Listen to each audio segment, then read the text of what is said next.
ಅಲ್ಲಿನ ಪ್ರತ್ಯಕ್ಷ ದರ್ಶಿಗಳು ಮಾಹಿತಿಯನ್ನ ಕೊಟ್ಟಿದ್ರು. ಇದರ ನಡುವೆ ಅಲ್ಲಿ ಇದ್ದಂತಹ ಸಿಸಿಟಿವಿ ಕ್ಯಾಮೆರಾಗಳಿದೆಯಲ್ಲ, ಅದ್ರ ಬಗ್ಗೆಯೂ ಕೂಡ ಇದೀಗ ಪ್ರಶ್ನೆ ಎದ್ದಿದೆ. ಅರಮನೆಯ ಮುಂದೆ 360 ಡಿಗ್ರಿ ಹೈಟೆಕ್ ಕ್ಯಾಮೆರಾ ಇದೆ.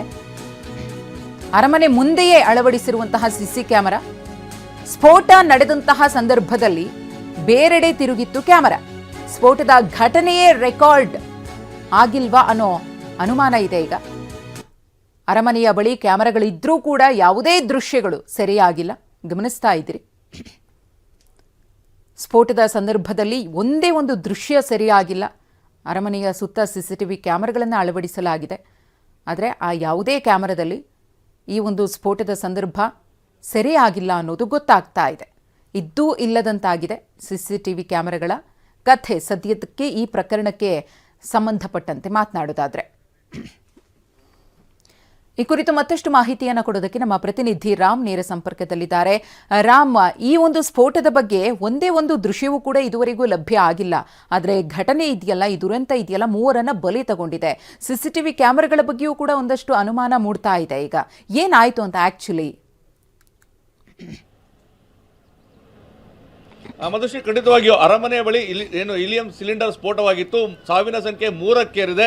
ಈ ಒಂದು ಜಯಮಾರ್ತಾಂಡ ದ್ವಾರದ ಬಳಿ ಕ್ರಿಸ್ಮಸ್ ದಿನ ಈ ಒಂದು ಸ್ಫೋಟ ಸಂಭವಿಸಿತು. ಅದೇ ಸ್ಥಳದಲ್ಲಿ ನಾ ಇದ್ದೇನೆ. ನೀವು ನೋಡ್ತಾ ಇರಬಹುದು, ಈ ಜಯಮಾರ್ತಾಂಡ ದ್ವಾರ ಏನಿದೆ, ಸಾಕಷ್ಟು ಪ್ರವಾಸಿಗರು ಏನು ಅರಮನೆಯ ಮುಂಭಾಗ ನಮಗೆ ಫೋಟೋ ಸಿಗ್ತದೆ ಅಂತೇಳಿ ಇಲ್ಲಿ ಬಂದು ಫೋಟೋವನ್ನು ಕ್ಲಿಕ್ಕಿಸ್ಕೊಳ್ತಾರೆ. ಆ ಘಟನೆ ನಡೆದಂತಹ ಸ್ಥಳದ ಕೇವಲ 25 ಅಡಿ ದೂರದಲ್ಲೇ ಒಂದು ಆಧುನಿಕ ತಂತ್ರಜ್ಞಾನದ 360 ಡಿಗ್ರಿ ರೊಟೇಟ್ ಆಗುವಂತಹ ಒಂದು ಕ್ಯಾಮ್ರಾವನ್ನು ಅಳವಡಿಸಲಾಗಿದೆ. ನೀವು ದೃಶ್ಯಗಳಲ್ಲೂ ಸಹ ಒಂದು ನೋಡ್ತಾ ಇದ್ದೀರಾ. ಮತ್ತೆ ಆ ಕ್ಯಾಮ್ರಾದಿಂದ ಕೂಗಳತೆ ದೂರದಲ್ಲೇ ಈ ಒಂದು ಸ್ಫೋಟ ಸಂಭವಿಸಿತ್ತು. ಆದರೆ ಒಂದೇ ಒಂದು ದೃಶ್ಯವೂ ಸಹ ಇಲ್ಲಿ ರೆಕಾರ್ಡ್ ಆಗಿಲ್ಲ. ಇದು ಸಹ ಸಾಕಷ್ಟು ಅನುಮಾನಕ್ಕೆ ಕಾರಣ ಆಗ್ತಾ ಇದೆ.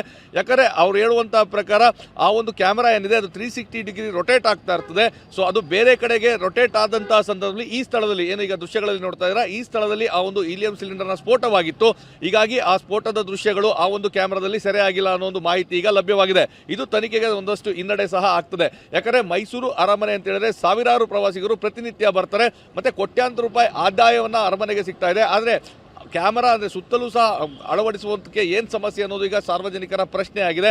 ಯಾಕಂದರೆ ನೋಡ್ತಾ ಇರ್ಬೋದು, ಅರಮನೆಯ ಮುಂಭಾಗದಲ್ಲಿ ಸಾಕಷ್ಟು ಕ್ಯಾಮ್ರಾಗಳನ್ನ ಅಳವಡಿಸಲಾಗಿದೆ. ಒಂದು ಆ ಘಟನೆ ನಡೆದಂಥ ಸ್ಥಳದಲ್ಲೇ ಇದ್ದಂಥ ಕ್ಯಾಮ್ರಾ ಆದರೆ ಅದರಿಂದ ಸ್ವಲ್ಪ ದೂರದಲ್ಲೇ ಮತ್ತೊಂದು ಕ್ಯಾಮ್ರಾ ಸಹ ಅಳವಡಿಸಲಾಗಿದೆ.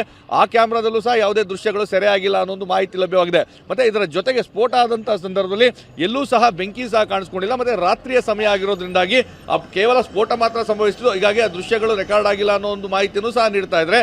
ಆದರೆ ಅರಮನೆಯಂತಹ ಸ್ಥಳದಲ್ಲಿ ಲಕ್ಷಾಂತರ ಪ್ರವಾಸಿಗರು ಬರುವಂತಹ ಸ್ಥಳದಲ್ಲಿ ಸುರಕ್ಷತೆಗೆ ಹೆಚ್ಚಿನ ಆದ್ಯತೆಯನ್ನು ನೀಡಬೇಕು. ಮತ್ತು ಅತ್ಯಾಧುನಿಕವಾದಂಥ ತಂತ್ರಜ್ಞಾನದ ಕ್ಯಾಮರಾಗಳನ್ನು ಅಳವಡಿಸಬೇಕು. ನೀವು ನೋಡ್ತಾ ಇರ್ಬೋದು ದೃಶ್ಯಗಳಲ್ಲಿ ಈಗಲೂ ಸಹ ಪ್ರವಾಸಿಗರು ಇಲ್ಲಿ ಬಂದು ಅಂದರೆ ಮುಂಭಾಗದಲ್ಲಿ ಫೋಟೋ ಕ್ಲಿಕ್ಕಿಸಿಕೊಳ್ಳುವಂಥ ಕೆಲಸವನ್ನು ಮಾಡ್ತಾರೆ. ಪ್ರತಿನಿತ್ಯ ಇಲ್ಲಿಗೆ ಬರುವಂಥ ಕೆಲಸ ಆಗ್ತದೆ. ಆದರೂ ಸಹ ಯಾಕೆ ಈ ನಿರ್ಲಕ್ಷ್ಯ ಅನ್ನೋದು? ಯಾಕಂದರೆ ಪ್ರವಾಸಿ ತಾಣಗಳಲ್ಲಿ ಅತ್ಯಂತ ಪ್ರಮುಖವಾದಂಥದ್ದು ಮೈಸೂರು ಅರಮನೆ. ಮೈಸೂರು ಅರಮನೆಯ ಸುರಕ್ಷತೆಗೆ ಹೆಚ್ಚಿನ ಆದ್ಯತೆಯನ್ನು ನೀಡಬೇಕು. ಇನ್ನು ಮುಂದಾದರೂ ಸಹ ಅರಮನೆಯ ಸುತ್ತಲೂ, ಯಾಕಂದರೆ 100 ಎಕರೆಯಲ್ಲಿರುವಂಥ ಅರಮನೆಯ ಸುತ್ತ ಕ್ಯಾಮ್ರಾಗಳನ್ನೇನು ಅಳವಡಿಸಿದ್ದಾರೆ. ಆದರೆ ಆ ಕ್ಯಾಮ್ರಾಗಳು ಸರಿಯಾಗಿ ಕೆಲಸ ಮಾಡ್ತಾ ಇದ್ದಾವ, ಅಗತ್ಯವಾದಂತಹ ದೃಶ್ಯಗಳನ್ನು ನೀಡ್ತಾ ಇದ್ದಾವ ಅನ್ನೋ ಪ್ರಶ್ನೆ ಈ ಘಟನೆಯ ನಂತರ ಎದ್ದಿದೆ. ಇನ್ನಾದರೂ ಜಿಲ್ಲಾಡಳಿತ ಮತ್ತು ಅರಮನೆ ಮಂಡಳಿಯವರು ಮತ್ತು ಪೊಲೀಸರು ಪ್ರಮುಖವಾಗಿ ಎಚ್ಚೆತ್ತುಕೊಂಡು ಈ ಅರಮನೆ ಸುತ್ತ ಇರುವಂತಹ ಕ್ಯಾಮ್ರಾಗಳನ್ನ ಪರಿಶೀಲಿಸಬೇಕು. ಮತ್ತು ಈ ದೃಶ್ಯ ಯಾವ ಕಾರಣಕ್ಕಾಗಿ ಸರಿಯಾಗಿಲ್ಲ, ಅಥವಾ ಕ್ಯಾಮ್ರಾನೇ ಕೆಲಸ ಮಾಡ್ತಾ ಇಲ್ವಾ, ಅಥವಾ 360 ಡಿಗ್ರಿ ತಿರುಗ್ತಾ ಇತ್ತು ಅನ್ನೋದು ನೆಪವನ್ನು ಹೇಳ್ತಾ ಇದ್ದಾರಾ, ಈ ಬಗ್ಗೆ ಸಮಗ್ರವಾದಂಥ ತನಿಖೆ ಆಗಬೇಕು ಅನ್ನೋದು ಎಲ್ಲರ ಒತ್ತಾಯವಾಗಿದೆ. ಮಧುಶ್ರೀ. ರಾಮ್, ಹಾಗೇನೆ NIA ಕೂಡ ಎಂಟ್ರಿಯನ್ನ ಕೊಡುವ ಸಾಧ್ಯತೆಯ ಬಗ್ಗೆ ಚರ್ಚೆಗಳಾಗ್ತಾ ಇತ್ತು. ಈಗಾಗಲೇ ಮಾಹಿತಿಯನ್ನ ಕೂಡ ಸ್ಫೋಟದ ಬಗ್ಗೆ ಪಡ್ಕೊಂಡಿದ್ದಾರೆ ಅನ್ನೋದು ಗೊತ್ತಾಗಿದೆ. ಇವತ್ತೇನು ಬೆಳವಣಿಗೆಗಳಾಗಬಹುದು ಅಂತ ಹೇಳಿ ಪ್ರಕರಣಕ್ಕೆ ಸಂಬಂಧಪಟ್ಟಂತೆ? ಮಧುಶ್ರೀ, ಖಂಡಿತವಾಗಿಯೂ ಒಂದು ಹೀಲಿಯಂ ಸಿಲಿಂಡರ್ನ ಸ್ಫೋಟ ಎಲ್ಲರನ್ನೂ ಸಹ ಬೆಚ್ಚಿ ಬೀಳಿಸಿತ್ತು. ಅದರ ಜೊತೆಗೆ ಸಾಕಷ್ಟು ಅನುಮಾನಗಳನ್ನು ಸಹ ಹುಟ್ಟು ಹಾಕಿತ್ತು. ಯಾಕಂದರೆ 15 ದಿನಗಳ ಹಿಂದೆ ಅಷ್ಟೇ ವ್ಯಾಪಾರಕ್ಕೆ ಸಲೀಂ ಅಂತ ಹೇಳಿ ಬಂದಿದ್ದ ಆತ ಸಹ ಘಟನೆಯಲ್ಲಿ ಸ್ಥಳದಲ್ಲೇ ಮೃತಪಟ್ಟಿದ್ದ. ಅದಾದ ನಂತರ ಮಂಜುಳಾ, ಲಕ್ಷ್ಮಿ ಅಂತೇಳಿ ಇಬ್ಬರು ಸಾವನ್ನಪ್ಪಿದ್ರು. ಹೀಗಾಗಿ ಈ ಸ್ಫೋಟ ಪ್ರಕರಣವನ್ನು ಗಂಭೀರವಾಗಿ ಪರಿಗಣಿಸಿದಂತಹ ಮೈಸೂರು ಪೊಲೀಸರು ಸಹ ತನಿಖೆ ನಡೆಸ್ತಾ ಇದ್ರು. ಮತ್ತೊಂದು ಕಡೆ ರಾಜ್ಯ ಗೃಹ ಇಲಾಖೆ ಸಹ ಸಮಗ್ರವಾದಂತಹ ಮಾಹಿತಿಯನ್ನು ಪಡ್ಕೊಂಡಿತ್ತು. ಇದರ ಜೊತೆಗೆ ನಿನ್ನೆ ಖುದ್ದು ಜಿಲ್ಲಾ ಉಸ್ತುವಾರಿ ಸಚಿವ ಡಾಕ್ಟರ್ HC ಮಹದೇವಪ್ಪ ಸ್ಪಷ್ಟಪಡಿಸಿದರು, NIA ತಂಡದವರು ಈ ಬಗ್ಗೆ ಸಮಗ್ರವಾದಂತಹ ಮಾಹಿತಿಯನ್ನು ಪಡ್ಕೊಂಡಿದ್ದಾರೆ.